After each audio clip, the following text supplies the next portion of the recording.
The latest chapter of JoJolion has finally revealed to us Tooru's true goal, which is just money and power. Surely that can't be all there is to it, right? Well, yes, that's indeed all there is to it. However, the consequence of the resulting irreversible shift in power dynamics has a much deeper meaning to Tooru's character. To really understand Tooru's ambitions and his thematic role within JoJolion, we have to dive a bit deeper into the themes Araki has hidden within Part 8.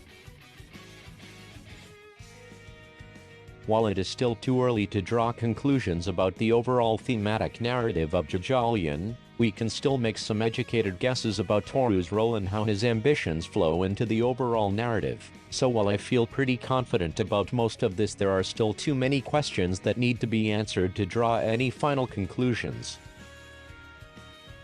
The new Rokakaka is quite literally the fruit of good and evil, as it can be used in both selfless sacrifice but also to become a parasite that feasts upon others, with Tooru and Gappy both seeking the different sides of the fruit's potential. While Gappy seeks to use it for Holly's sake, Tooru instead wishes to sell it and by so doing destroy the entire power structure of humanity. By selling the fruit to the rich and powerful, mankind's life cycle becomes identical to that of rock humans, a parasite that gains nutrients from other life forms. By become the source of the Rokakaka, the new nectar of life, Tooru and all the rock humans in control of the Rokakaka will have once again become the queen bees of the hive, and claim their place as the true superior life forms on the planet. So while Tooru simply seeks money and power, control of the Rokakaka will also fundamentally change the flow of life itself. Becoming the guardian of the fruit of knowledge of good and evil also makes Tooru a quasi-demiurge figure, which is also imprinted on his clothing, which bears a symbol very similar to the lion-headed serpent Yoldaboth. Furthermore, the demiurge role perfectly fits into his connection with Gappy and Yasuho, who share some Jesus and Sophia traits. Gappy being the born-again JoJo, and Yasuho being the quasi-wisdom goddess with her almost clairvoyant technology stand Paisley Park. The idea of a false deity with seemingly infinite power that can bend destiny, or in JoJo's case, gravity, to its will, is also perfectly encapsulated in Tooru's stand Wonder of You. Not only are Gappy and Tooru, Jesus and Yoldaboth, mirrored through their desire and intentions for the new Rokakaka as well as their connection to Yasuho, but the two are quite literally two sides of the same coin. While Gappy is a fusion of two personalities, Tooru stole the image of Satara as a false persona for himself. Furthermore, the two of them are both Yankees, as Norisu put it, which is shown by their association with plushies. Gappy choosing the stuffed animal toy while Tooru literally has teddy bears sewn into his outfit. And then there are the obvious Elvis references to both characters. The two stones creating a fire but which are not hot that he offers to Yasuho could also be seen as a reference to the fused nature of Gappy and the fruit that gave birth to him, which have both been indirectly born through Tooru's action and whose existence has given Yasuho a place to belong, which she has been looking for the entire time. Jobin, on the other hand, was shown playing with a robot shortly after his introduction, which makes him the diametrical opposite to Gappy, thus he's likely the final villain after Tooru. Once Gappy has claimed the fruit for humanity, the fight with Jobin will have to determine if they really deserve the fruit, or if they will use it for the same ends as the rock humans. While Tooru is likely the final villain similar to Funny Valentine, Jobin will likely be the thematic final boss similar to the high-voltage arc of Steel Ball Run.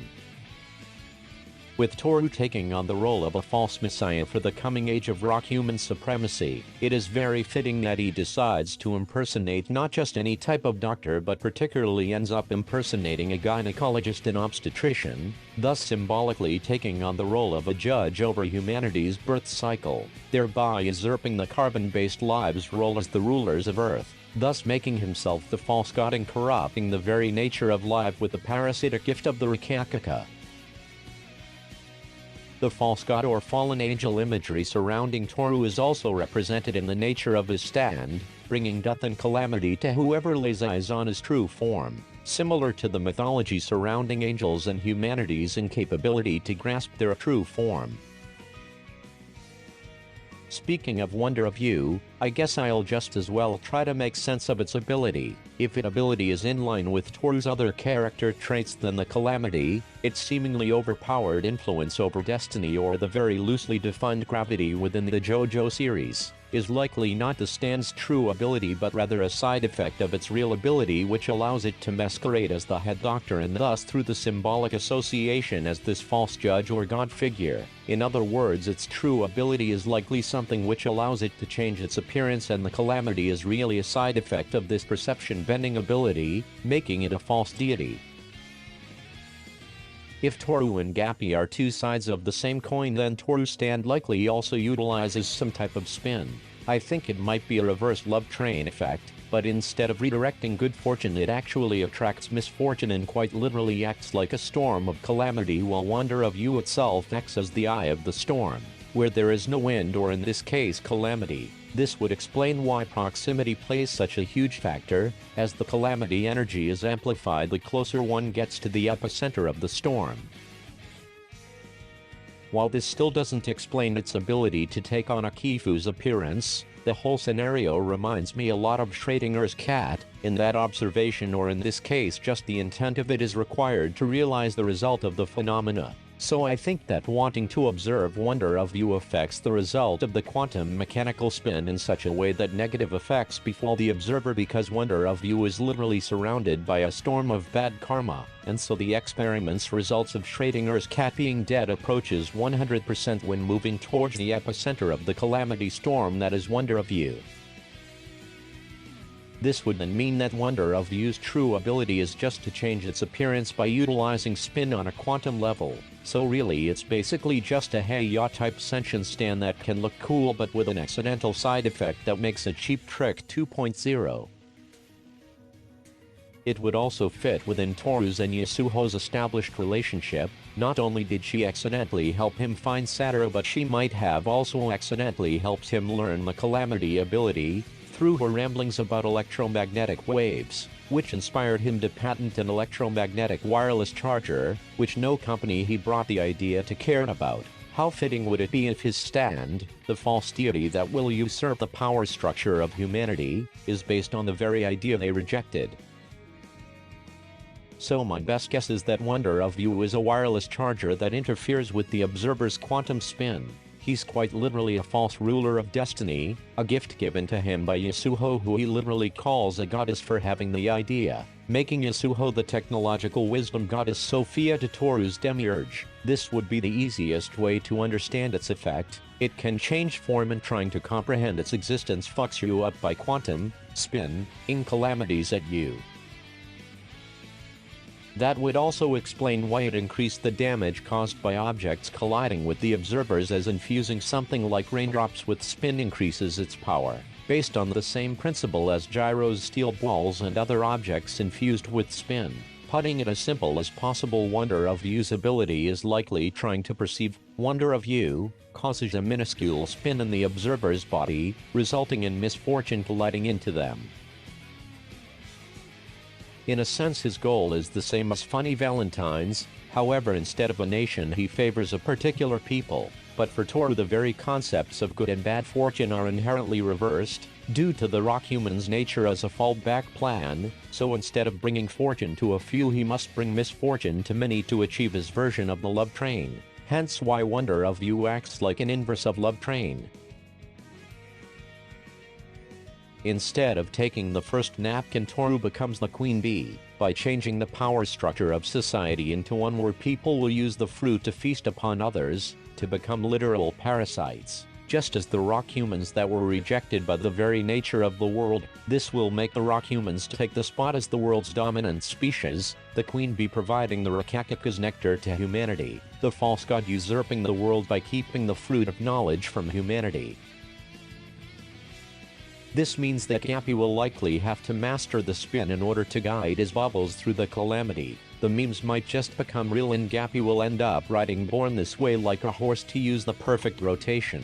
Gappy having to master the flow to reach good fortune and good fruit was hinted at all the way back in the fruit parlor scene with Norisuke. So Gappy has to use the teachings of his earthly father to defeat the person trying to usurp his heavenly father. through the help of his earthly sister, which was guided to him by Yasuho, the wisdom goddess figure. There's a lot of symbolic meaning within JoJolion, but until it's all over there's really no point in further analysis of the part's more obscure usage of imagery, so let's talk about some more fun imagery instead. Even Gappy's inability to eat these round candies due to the gap between his teeth could be seen as a representation of his lack of mastery over his secret spin abilities. The gap between his teeth quite literally representing his split personality that is also shown in the split appearance of his soap bubbles, which are probably caused by an imperfect wobbly rotation of his strings. So Gappy will master his spin once he fully accepts himself as the son of not only Holly but also Norisuke. This will likely be symbolized by him writing on his sister's standby to use the perfect rotation that will lead him to good fruit. Good and evil, a man fighting for his mother and a man rebelling against the father of all. Thus the battle for the fruit will decide if the flow of the world will lead towards calamity or to good fortune. Yet once Tooru is defeated, humans will still have to prove themselves worthy of the fruit, which will likely result in the true final showdown between Gappy and Joben, which was hinted all the way back during the Beetle Tendency arc when Joben's bug devoured a hornet, and is also foreshadowed in their opposing nature symbolized by their toy preferences. Even Gappy's dumb song about not liking fried chicken is in direct contrast to Joben feeding chicken to Dolomite. Joben's stand likely also utilizes some form of spin energy, the heat generation being caused by the spinning of atoms. Paisley Park and Nut King Call might also utilize some form of spin, perhaps that's the meaning of the bite marks. Rock humans and the stone disease, as well as the bite marks, might just all be things that can grant a stand the ability to influence spin, seeing as how Yasuho had Paisley Park before getting a bite mark. So maybe the baby is connected to the bite marks as some form of Mana-esque deity figure which granted their stands the ability to spin? Or maybe Araki just forgot, but so far JoJolion is the one part where he didn't forget, so let's just wait until it's over.